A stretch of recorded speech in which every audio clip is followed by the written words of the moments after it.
নমস্কার বন্ধুরা, মন্টিস কিচেনে আপনাদের স্বাগত। আজকে একটি নিরামিষ পনির কচুরি রেসিপি নিয়ে চলে এসেছি।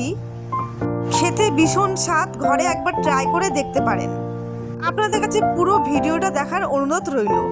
প্রথমে নিয়েছি 500 ময়দা, সামান্য একটু নুন আর 1.5 চামচ ঘি। এবার ভালো করে মেখে নেব।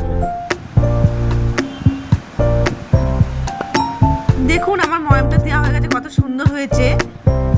এবার অল্প অল্প করে উষ্ণ গরম জল দিয়ে ভালো করে মেখে নেব।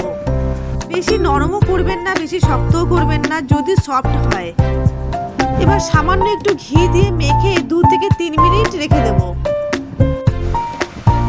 এবার একটি তাওয়া প্যানে 1 চামচ কাসুরি মেথি হালকা ভেজে উঠিয়ে নেব।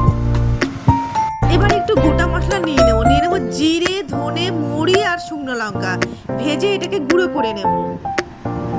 এবার নিয়ে নেব 200 গ্রাম পনির, নিয়ে নেব স্বাদ মতন নুন, স্বাদ মতন চিনি, ভাজা মশলা, গরম মশলা আর কাসুরি মেথি।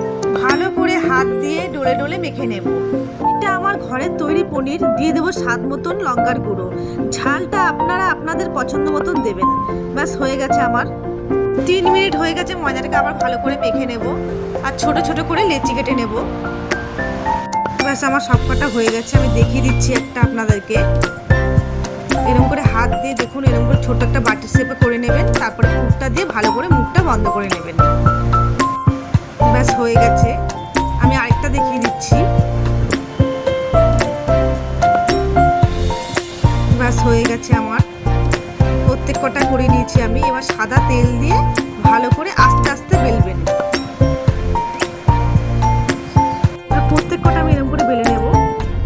এবার একটি কড়াইতে রিফাইন অয়েল গরম করে নিয়েছি। এবার ছেড়ে দিলাম। এবার একটা একটা করে ভালো করে ভেজে নেব। ব্যাস হয়ে গেছে, উঠিয়ে নেব। দেখুন কত সুন্দর ফুলেছে। আমার এই রেসিপিটি আপনাদের ভালো লেগে থাকে চ্যানেলটিকে অবশ্যই সাবস্ক্রাইব করে দিন।